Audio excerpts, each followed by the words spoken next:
Akkam jirtu kabajamtootaa fi jaallatamtoota maatii YouTube channel of ijaan bakka jirtanitti nagaa waaqayyo isiniif haa baay'atu. Arra barnoota bareedaa isinii qabadee dhufeen jira. Barnoota kanarraas waan adda akkasiin barattan abdii guddaan qaba. Barnoonni irra isinii qabadee dhufe kun PowerPoint'dha. Microsoft Office Family keessaa isa baay'ee bareedaa fi baay'ee itti fayyadamnudha. Egaa barnoota kanarraa wanta bareedaa barattu sin gargaara jedhee yaadee isinii qopheesseen jira. Egaa otoo gara barnoota keenyaatti hin darbiin dursa YouTube channel of ijaan subscribe, share, comment, like gochuudhaan maatii YouTube channel keenya ta'an siniin jedha. Gara barnoota keenyaatti dabarrachuudha. Hayyee barnoota keenya eegallee jirra. Baga nagaan deebitanii dhuftanii. Hayyee barnoota keenya eegallee jirra. Egaa PowerPoint qopheessuudhaaf jalqabaa Microsoft Office qabaachuu qabdu jechuudha. Microsoft Office keessan qabaachuu keessan erga beektanii boodadha kan isin PowerPoint argachuu dandeessan. So gara barnoota keenyaatti yaada barru. Egaa wanti isinitti himu yoo jiraate Microsoft Family, akka Excel, Word, PowerPoint wantoota baay'eetu jiru jechuudha. Database wantoota hedduutu jira. So isaan keessaa PowerPointiin isa tokkodha. Baay'ee wanta bareedaa ta'e. Maaliif fayyadamna? Eessatti fayyadamna? Akkamitti fayyadamna gaaffii jedhuuf PowerPoint kan fayyadamnu gaafa presentation qopheessuu barbaannu barataan tokko assignment yoo hojjete presentation isaa projectii yookaan display godhee seeraan bareechee hojjechuudhaaf slide qopheessee animation hojjetee design hojjetee bareechee wanta baay'ee namatti fuula namatti miidhagu bareedaa hojjechuudhaaf dirqama PowerPoint'dhaan hojjechuu qabaa jechuudha. So erga PowerPoint keenya fe'annee qabaannee Microsoft Office keessa erga PowerPoint qabaannee argachuu dandeenya jechuudha PowerPoint kana. Kanaaf kallattumaan gara barnoota keenyaatti seennaa. Jalqabaa search baarii kanarratti dhufuudhaan PowerPoint inni search goona. Kunoo naa dhufee jira. Nan bana. Egaa PowerPointiin akka kanatti kan inni nuu banu interfeesiin isaa kana fakkaata.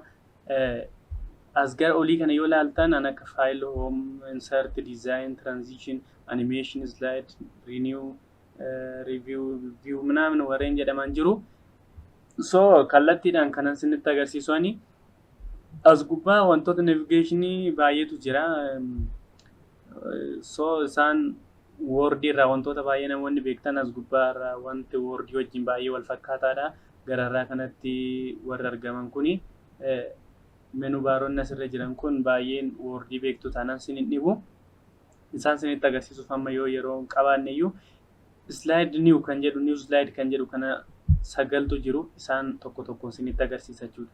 Inni tokkoffaan title slide, inni lammaffaan title in the content, inni sadaffaan section header, taane to content comparison, title only title ida, blank content with caption, picture with caption. So tokkoon tokko isaanii haa ilaallu. Inni jalqabaa title yoo fayyadamuu barbaanne, inni lammaffaa title fi content wal title gubbaa goonee content keenya fayyadamuu yoo barbaanne, section header to content wal bukkee qabnee contentota lama yoo fayyadamuu barbaanne, inni taan immoo comparison jechuun wantoota waliin dorgomsiisuu barbaannu sana jechuudha. Wal bukkee qabanii ibsuudhaaf title only akka kanatti to content with caption jira. Caption fi picture fuuldura keenya ka duubaan immoo ibsuu dandeenya jechuudha. So amma yeroo nuu kennee ariifadhee isinitti agarsiisa. Inni jalqabaa ka isa kanadha jechuudha. Isa tokkoffaa gaafa bifa masqalii kana isinii fidu bakka barbaadaniin dhaquu dandeessu jechuudha harkistanii. So anamma isa gubbaa kana nan balleessa waan jedhe bifa karsarii karaa duubaa fuulduraan qabu kana gaafa isinii fidu walitti drag gootanii delete jettuuni tokko nagaa ani kana bal'ifadhee title koo fidu. So akka kanatti sirreeffadhee title koo fidadha. Egaa akka PowerPoint akkan jalqaba isinitti hime slaayidii qopheessuun dura dookimentii yookaan dookimenteeshinii qabaachuu qabdu jechuudha. Dookimenteeshinii keessan sana fiddanii karaa gabaabaa fi karaa bareedaa ta'e karaa kanaan kan isin dhiyeessitan jechuudha. Hojjettoota haa ta'u riippoortii garaagaraa yeroo qophaa'u slaayidiidhaan PowerPoint keessatti qophaa'a. Kanaaf dookimentii qopheeffachuu qabdu jechuudha. Dookimentii mujula keenyaa tokko nan qabame taayitilii isaa haa fudhadhu.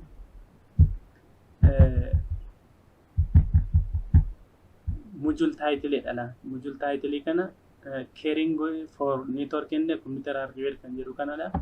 Mee select godhee isinitti agarsiisu. Copy godhee dhufee PowerPoint koraa fidu.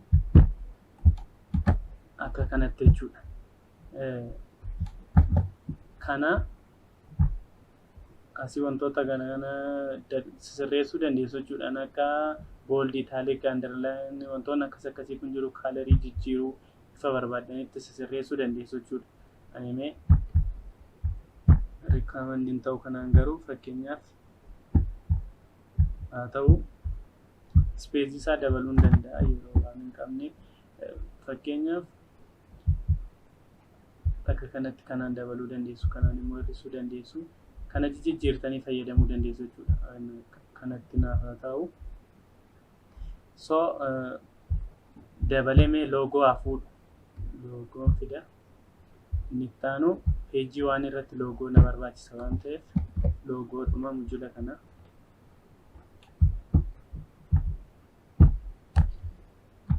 Fidee asirraa kaa'u.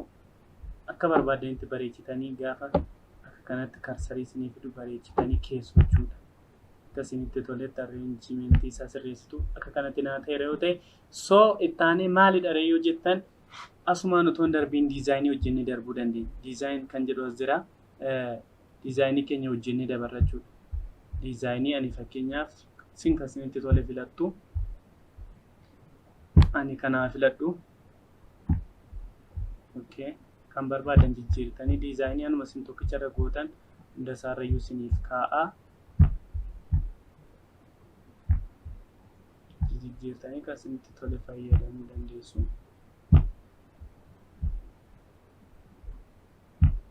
So ani kana fayyadamu diizaayinii hojjedheera taayitilii gasheera loogoo ko gasheera isatti aanu slaayidii kan biraan gashee isinitti agarsiisa. Akkuma argitan title slaayidii gashineera title inda content kan jedhu kan ammoo agashu asirratti content na content keenya deemnee as keessatti kan argitani fakkeenyaaf pictureoota bifa loogoo kan qaban jaatu jiru. Inni kun teebiliin sarti gochuu dandeessu, chaartii sarti gochuu dandeessu. Smart artii, picturii, clip artii akkasuma wantoota garaagaraa gashuu dandeessu. Picturii karaa sartii kana asiinis gashuu dandeessu. Picture jedhu jira. Karaa kanas gashuu dandeessu jechuudha. Rakkoo waan tokko iyyuu hin qabu. Mee ani contentii koo fidee gashuu. Contentii gashuun dursa mee introductionii haa fidu.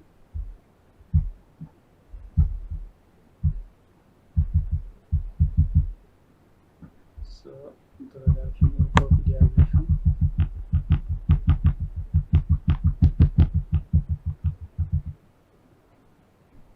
Introduction in akka gitan zira.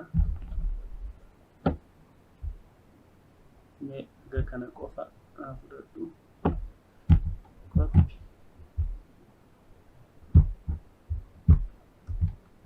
Paste. Kun introduction kooti.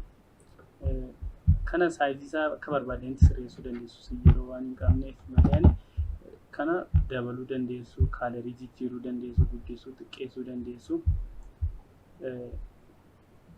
akkasumallee wantoota hedduu asirraa sirreessuu dandeessu layout isaallee akka barbaadanitti sirreessuu dandeessu. Egaa ani kana fudhadhe yeroo ta'e ammas yoo introductioniin kun jala hafeera ta'e deebi'ee slaayidiidhuma kanan fudhadha jechuudha. Akka kanattidha kan hojjetamu. Isa kanarratti slaayidiin kun hafe waan ta'eef kont jedhee introductionii hafe sana ammas deemee haa fuudhu. kunii gadi introductioniin kun jalaa hafee jira. So akka kanatti argamu fuudhee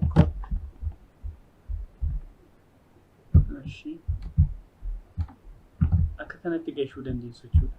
So barreeffama kana select goone guddisanii akka kanatti taa'u. Akka kanatti introductionii gashiitu meetti fufee kanarraa koppii godhee haa galchuu. Kontentii wal bukkee kophaas gahuu dandeessu yoo kontentiin keessan baay'eedha ta'e wal bukkee gahuu dandeessu jechuudha. Fakkeenyaaf kana koppii godhadhee isa kanarratti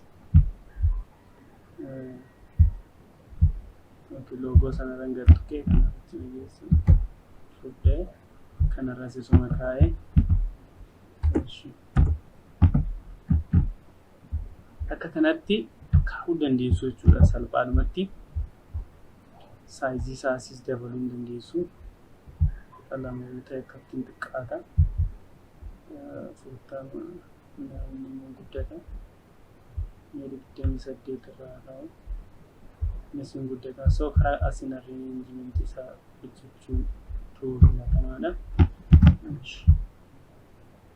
Sana xiqqoo dabalu.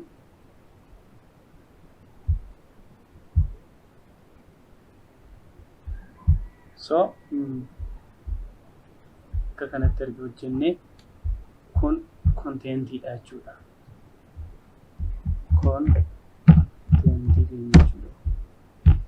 Egaa akka kanatti hojjettu jechuudha. Kontentii tokko qofaasaa hojjechuu dandeessu barbaadan wal bukkeetti hojjechuu dandeessu. Itti dabalees nutti agarsiisu kaapshiniin bifuma ammaa kanaan fakkeenyaaf barreeffama maqaa fudhadhu. Yeroo akka hin qabneef kaapshinii akka kanatti fakkeenyaaf asirratti dhimma wantoota kaapshinii sana wal bukkee qabnee ibsuu barbaanne san wanta compare gochuu barbaanne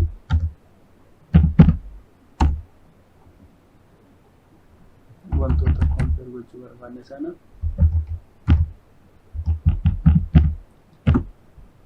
asirratti fakkeenyaaf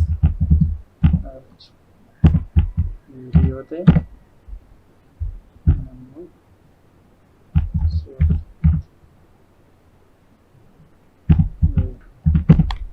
egaa fakkeenyaaf asiin agarsiisee wanta kaapshinii ibsuu barbaadan sana garaagarummaas gidduu compare and contrast wanta jedhamu sana ibsuu dandeessu jechuudha. So isa kan akka kanatti hojjettu wantoota akkasiitiif slaayidii akka kanaa fayyadamtu kan kaapshinii jira.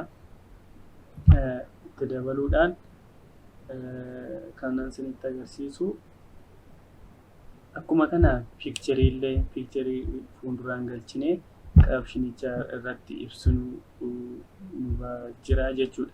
So kana ammaaf suuraan kaapshin godhu waan hin jirreef kan akkasumaan hubattaniif asirraan suura barbaadan sana galchitanii asirraan immoo barreeffama kaapshinii kana ibsu.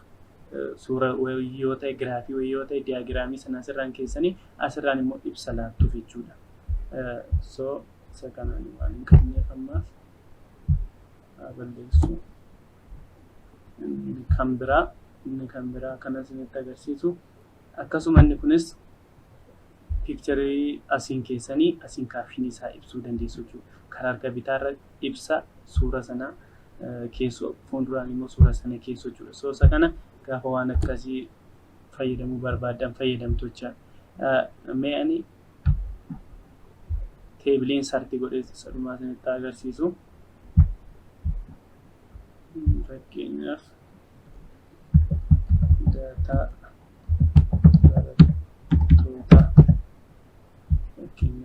barattoota kanarraa mee insartaa godhu. Fakkeenyaaf gaafa dhuftan insartii gaafa gootan kulumanii meeqa isiniin jedha rawuu meeqa isiniin jedha mee 5 barbaadaa jedhuuni. So akkam argitan akka kanatti naa fidaa jechuudha.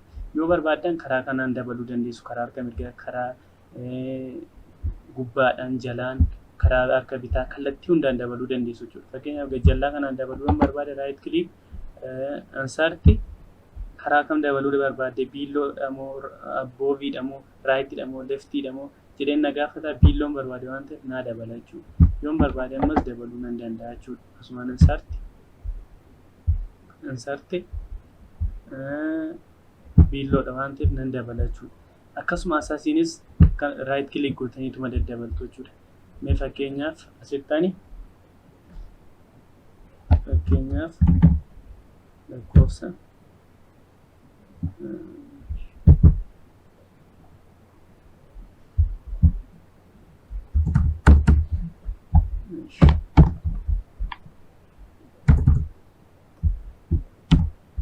number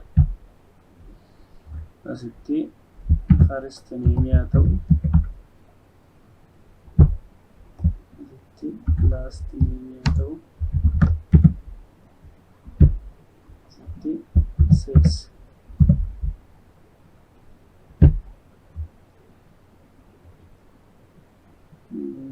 asitti mee department yaa ta'u raawwu tokko siin dabalee insert raayitiin barbaade waan ta'eef akkuma argitan ilaanaa dabalee jira. Asitti immoo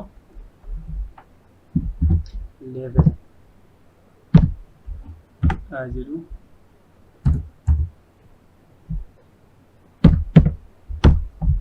so akka kanatti erga geeshitanii waan fakkeenyaaf walirraa haa ta'u machine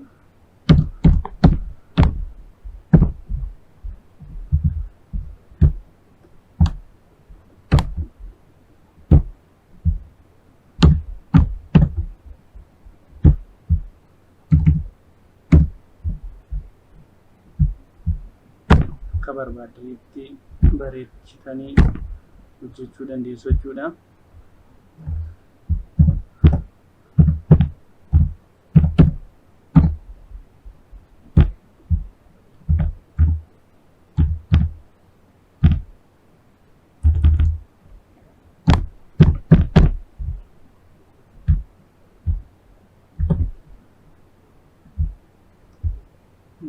Jennas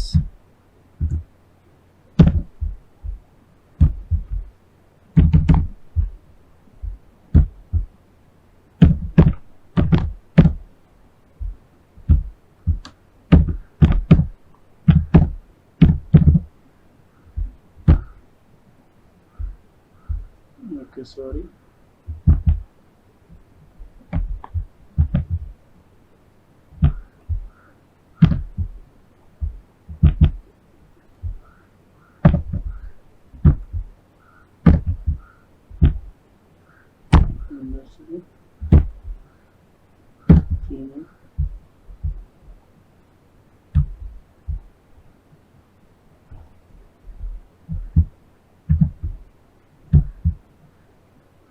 Jonas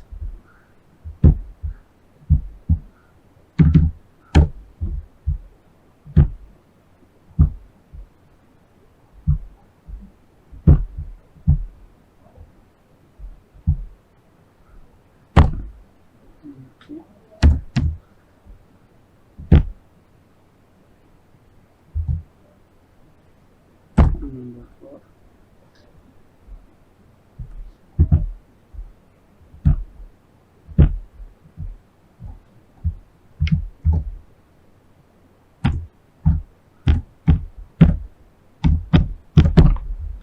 Musa kabbade aydu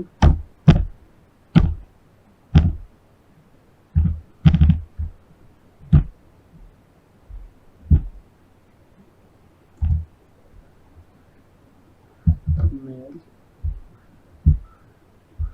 so yeroo fudhata akka kanatti insert gochuu dandeessu jechuudha.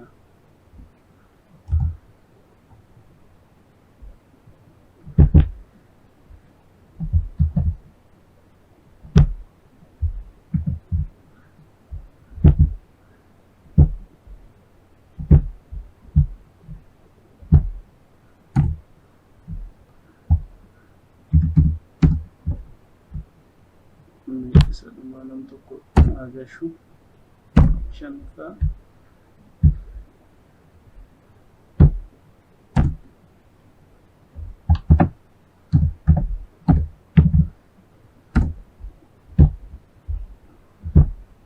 akka kanatti erga insartiidhaan teebilii gashitanii dhumarraa thank you kan jedhu kana gashitu jechuudha.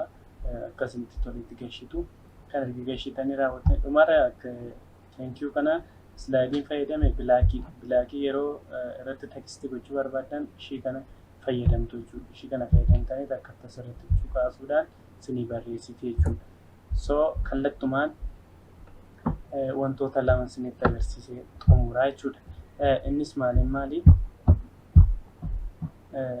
Transitionii fi animationii lamaan kana isinitti agarsiisnee peejii waan irratti isinitti agarsiisu.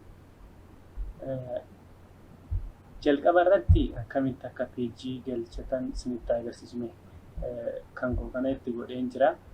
Peejii galchuudhaaf baay'ee barbaachisaadha. Namni tokko gaaffii kan isin gaafatu peejii ammanaa irratti naan galleessin jedha gaafa presentation gootan kilaasii keessatti haa ta'u riippoortii haa ta'u akka sanatti isin gaafatu jechuudha. Kanaaf peejiin baay'ee barbaachisaadha. Peejii argachuudhaaf insartii seentanii header footer kan jettu kana cuqaasuudhaan date and the time kan jettu kana gara gadiitti immoo slide number kan jettu kana cuqaastu jechuudha. So ittisni godhaa apply gootanii baatu. Kanaaf peejii waanidha jechuudha. Akkasitti argitan kana date time jira. Erga kana gashitanii stepin itti aanu transition fi animation hojjechuudha jechuudha. Isaan akkamitti hojjennotan mee peejii waanidhaaf transition agashu transitionin ani filadhu transitionota la baay'ee jiru as keessa akka argitan kana filadhu. So akkuma argitan kan akka kanatti transitionii kun baay'ee recommending godhamu garuu beekumsi barbaachisa. Lamaan isaa wal bukkeensa itti agarsiisaa deema. Ammoo animationii gashina peejii waan irratti fedhii naaf haa godhu. Loogoo kanallee animationii kennuu ni danda'a. Fakkeenyaaf akka kana naaf haa ta'u. Xumuree peejii lammaffaa irratti gaafan darbu peejii irratti click irratti godhee transitionii agashu rotate naaf haa godhu akka kanatti jechuudha. Itti dabalee immoo peejuma waan irratti animationii split kana kaa'u. Peejii 3 irra gaheera. Peejii 3 transitionii agashu fakkeenyaaf gara gadii kanaaf fudhadhu.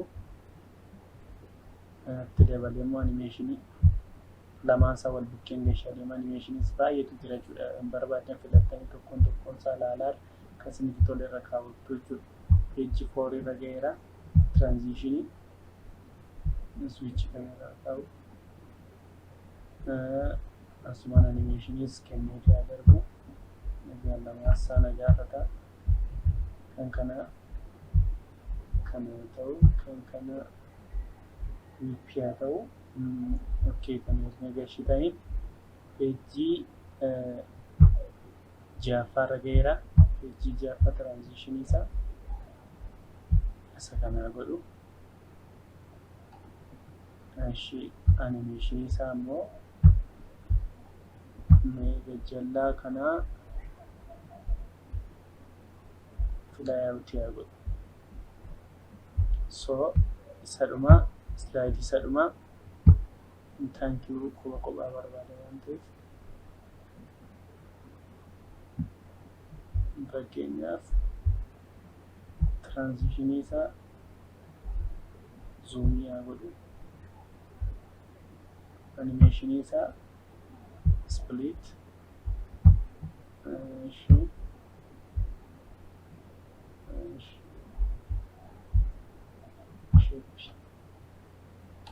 egaa akka kanatti galchitu jechuudha. Amma kana isinitti agarsiise transitionii fi animationiidha jechuudha. So akka kanatti hojjettanii erga xumurtanii egaa ani badaa nuti kana isinitti agarsiise as keessa akka qayyartanii baay'eetu jira. Baay'ee babbareedoo kan baay'ee nama hawwatan akka kanatti ilaaluu dandeessudha. Baay'ee wantoota babbareedoo akkasitti ilaaluu dandeessu jechuudha. Baay'ee kan nama hawwatan garuu presentation irratti recommending godhanii sababii isaayyuu yeroo fixu sinagaa transitionii kun akkas taphatutti waan haasoftan qabaachuu qabdu jechuudha. Egaa akkasuma nama animationiidha tiraanzishiniinis baay'eetu jira jechuudha. Akka kanatti baay'ee bifa nama hawwatuun bifa baay'ee bareedaa ta'een qopheessuu dandeessu jechuudha. PowerPoint keessan slaayidii bareechitanii hojjechuu dandeessu. Hoomii irratti gaafa deebinu as gaafa laallu wantoota hedduu jira. Fakkeenyaaf kaalarii jijjiiruu dandeenya, xiqqeessuu dandeenya, dabaluu dandeenya, kanneen akka saambulees jedhaman kana geeshuu dandeenya. Dabalataan haala teessuma laayootii isaa kan kana sirreessuu dandeenya jechuudha. So kana tokkoon tokko isaatiin ilaala. Walumaa gala barnoonni keenya har'aa gara dhumaa isaa kana fakkaata. Dhuma irratti kan isin dispilay gootan aayikanii wayii iddoo kana jirti yoo isinitti mul'atte aayikanii kana yeroo tokko cuqaastu Windows 11 yoo ta'e kompiitara keessan akka kanatti isin banaa jechuudha. Kanaaf enter jettaniitti kan isin laaltanii akkuma argitan wanta hojjechaa turre kanadha jechuudha. Peejii isaatii isinitti hima. Fakkeenyaaf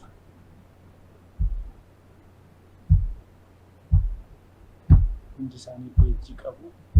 Akka kana jechuudha wanta nu hojjechaa turre.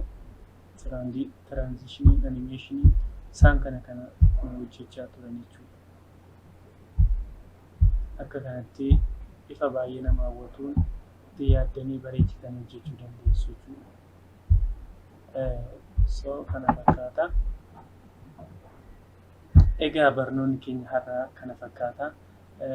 Barnoota kanarraa akkasiin waa barattan abdii guddaan qaba. Baay'ee galatoomaa YouTube channel ofii jan subscribe, share, comment, like gochuun dagatina. Haga viidiyoo biraatii walitti deemuutti nagaan nu tura. Bye bye.